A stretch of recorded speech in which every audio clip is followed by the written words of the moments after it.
வணக்கம், welcome to orange candy kitchen. நம்ம இன்றைக்கி பார்க்க போகிற ரெசிபி வந்து ஒரு சூப்பரான ஒரு அட்டகாசமான ஒரு டயட் ரெசிபி. நம்ம வந்து ஓட்ஸை வச்சு சூப்பரான ஒரு கிச்சடி பண்ண போகிறோம். ஸோ நல்லா டயட் பண்ணுறவங்களுக்கு ரெகுலராக ஓட்ஸ் கஞ்சிலாம் இல்லாமல் இது மாதிரி ஒரு சூப்பரான ஒரு கிச்சடி வச்சு சாப்பிட்டிங்கன்னா நல்லா டேஸ்டியாகவும் இருக்கும், நல்லா ஃபில்லிங்காகவும் இருக்கும். ஸோ வாங்க அந்த ஓட்ஸ் கிச்சடி செய்யறதுக்கு தேவையான பொருள் சேமர் என்னென்னு வாங்க பார்க்கலாம். இதுக்கு நான் 1 கப் அளவுக்கு இன்ஸ்டன்ட் ஓட்ஸ் எடுத்திருக்கேன். நீங்கள் இந்த ரெசிபிக்கு ரோல்டு ஓட்ஸ் கூட எடுத்துக்கலாம். ஸோ வாங்க இது கிச்சடி எப்படி செய்கிறதுன்னு பார்க்கலாம். ஸோ இது ஒரு 1 பாட் டிஷ்ஷாக நான் இன்றைக்கி செய்ய போகிறேன். ஸோ ஃபஸ்ட்டு ஒரு குக்கரில் 1 ஸ்பூன் அளவுக்கு நெய் சேர்த்துக்கலாம். நெய் வேணான்றவங்க நீங்கள் எண்ணெய் கூட இதுக்கு சேர்த்துக்கலாம். அதில் 1 ஸ்பூன் அளவுக்கு சீரகம் சேர்த்துக்குங்க. நெய்யில் நல்லா சீரகம் வறுபட்டு பொரியணும். சீரகம் நல்லா பொரிஞ்சதுக்கப்புறம் 1/2 இன்ச்சு சைஸ் அளவுக்கு இஞ்சி தோல் சீவி பொடியாக நறுக்கி வச்சுருக்கேன், அது சேர்த்துக்கலாம். இது கூட காரத்துக்கு 2 பச்சை மிளகாய் பொடியாக நறுக்கி வச்சுருக்கேன், அது சேர்த்துக்கலாம். இது கூட ஃப்ளேவருக்காக ஒரு கொத்து அளவுக்கு ஃப்ரெஷ் கொத்தமல்லி கருவேப்பிலை நான் பொடியாக நறுக்கி சேர்த்துக்கிறேன். ஸோ இதெல்லாமே நல்லா அதோட பச்சை வாடை போகிற வரைக்கும் நல்லா நெய்யில் வதக்கிக்குங்க. இப்போ இதெல்லாம் நல்லா வதங்கினதுக்கப்புறம் நம்ம இதில் ஒரு பெரிய சைஸ் வெங்காயம் பொடியாக நறுக்கி இதில் சேர்த்துக்கலாம். வெங்காயம் வதங்கும் போதே நம்ம இதுக்கு தேவையான அளவுக்கு உப்பு சேர்த்துக்கலாம். ஸோ வெங்காயமும் நல்லா சீக்கிரமாகவும் வெந்துடும். ஸோ நல்லா வதங்கிடும். ஸோ நல்லா வெங்காயம் பிங்க் ஆகிற வரைக்கும் வதக்கிக்குங்க. இப்போ பாருங்கள், நம்ம வெங்காயம் வதங்கிருச்சு. ஸோ இந்த ஸ்டேஜில் நம்ம இதுக்கு தேவையான காய்கறிலாம் சேர்த்துக்கலாம். ஃபஸ்ட்டு இதுக்கு ஒரு பெரிய சைஸ் தக்காளி பொடியாக நறுக்கி சேர்த்துக்கலாம். இது கூட ஒரு கேரட் குட்டி குட்டியாக க்யூப்ஸாக நறுக்கி வச்சுருக்கேன், அதுவும் சேர்த்துக்கலாம். அப்புறமா பீன்ஸு சேர்த்துக்கிறேன் இதில். ஸோ இதில் 6லேருந்து 7 பீன்ஸ் இந்த மாதிரி நீட் வாட்டத்தில் நறுக்கி இதில் சேர்த்துக்கிறேன். ஸோ உங்களுக்கு விருப்பமான எந்த காய்கறி வேணாலும் நீங்கள் இந்த ரெசிப்பியில் சேர்த்துக்கலாம். நீங்கள் குழந்தைங்களுக்குலாம் கொடுக்குறீங்கன்னா நீங்கள் உருளைக்கிழங்கு கூட சேர்த்துக்கலாம் இதில். ஸோ காய்கறிலாம் சேர்த்ததுக்கு பாருங்கள் எவ்வளோ சூப்பராக கலர்ஃபுல்லாக இருக்குது. ஸோ அடுத்ததாக நம்ம இதில் பாசிப்பருப்பு சேர்த்துக்கணும். ஸோ இதுக்கு 1/2 கப் அளவுக்கு பாசிப்பருப்பு நான் ஏற்கனவே வாஷ் பண்ணி நல்லா ஒரு 1/2 மணி நேரம் போல் கழுவி ஊற வச்சு வச்சுருந்தேன். ஸோ அது சேர்த்துக்கிறேன். ஸோ 1 கப்பு ஓட்ஸுக்கு 1/2 கப் அளவுக்கு பாசிப்பருப்பு, அதுதான் மெஷர்மெண்ட்.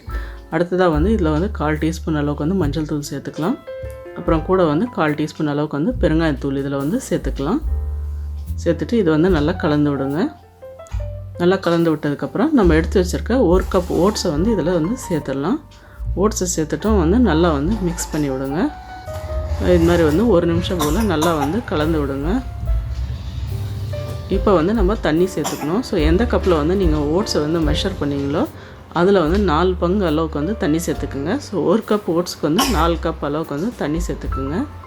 தண்ணி சேர்த்துட்டு நல்லா கலந்து விடுங்க. கலந்து விட்டுட்டு இந்த ஸ்டேஜில் உப்பு தேவைப்பட்டால் செக் பண்ணிவிட்டு அட்ஜஸ்ட் பண்ணிக்கோங்க. பாருங்கள், நம்ம ஆட் பண்ண காய்கறிலாம் பாருங்கள் எவ்வளோ சூப்பராக கலர்ஃபுல்லாக இருக்குது பார்க்குறதுக்கே நல்லா அந்த ஓட்ஸ் கூட. ஸோ இது நல்லா கலந்து விட்டுட்டு உப்பு செக் பண்ணி பார்த்துட்டு நம்ம இதை மூடி போட்டு 2 விசில் வர வரைக்கும் நல்லா பருப்பு வெந்து குழையிற வரைக்கும் மீடியம் ஃப்ளேமில் வச்சிட வேண்டியது தான்.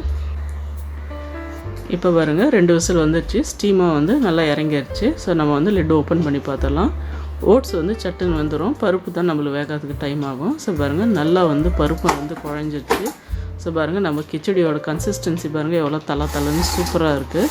நமக்கு ஆட் பண்ண காய்கறிலாம் கூட பாருங்கள் எவ்வளோ கலர்ஃபுல்லாக இருக்குது பார்க்குறதுக்கு.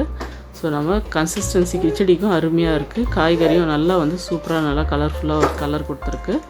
ஸோ பாருங்கள் நம்ம கிச்சடி ரெடியாக இருக்குது. ஸோ ஃபைனலாக நம்ம சர்வ் பண்ணுறதுக்கு முன்னாடி இதில் 1 டேபிள் ஸ்பூன் அளவுக்கு ஃப்ரெஷ் கொத்தமல்லி பொடியாக நறுக்கி சேர்த்துக்கலாம். சேர்த்துட்டு இது நல்லா கலந்து விடுங்க. அப்படியே அந்த கிச்சடி வாசனை சும்மா கமகமன்னு.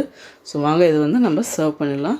இப்போ பாருங்கள் சூப்பரான டேஸ்டியான ஓட்ஸ் கிச்சடி ரெடி ஆகிடுச்சு.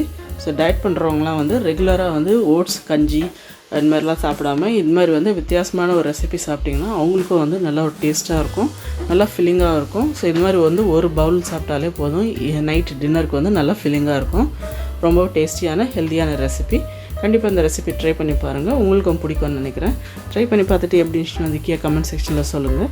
அப்புறம் இந்த வீடியோ உங்களுக்கு பிடிச்சிருந்தால் லைக் பண்ணுங்கள், ஷேர் பண்ணுங்கள். அப்புறம் மறக்காமல் எங்கள் சேனல் ஆரஞ்ச் கேண்டி கிச்சனுக்கு சப்ஸ்கிரைப் பண்ணுங்கள். கூட பெல் ஐக்கான் சிம்பிளை ப்ரெஸ் பண்ண மறக்காதீங்க. அப்போ தான் எங்கள் சேனலோட உடனடி நோட்டிஃபிகேஷன் உங்களுக்கு வரும். நன்றி, வணக்கம்.